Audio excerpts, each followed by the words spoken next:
Lahore high court ने कहा है कि हेलमेट न पहनने वाले मोटरसाइकिल सवार पर 5,000 रुपये जुर्माना करें, सब ठीक हो जाएंगे।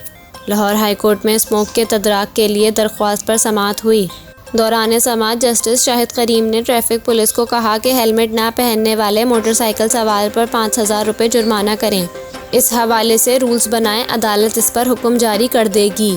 जस्टिस शाहिद करीम ने हिदायत की कि पहले 10 रोज़ हेलमेट के इस्तेमाल की तशहीर करें और आगाही दें।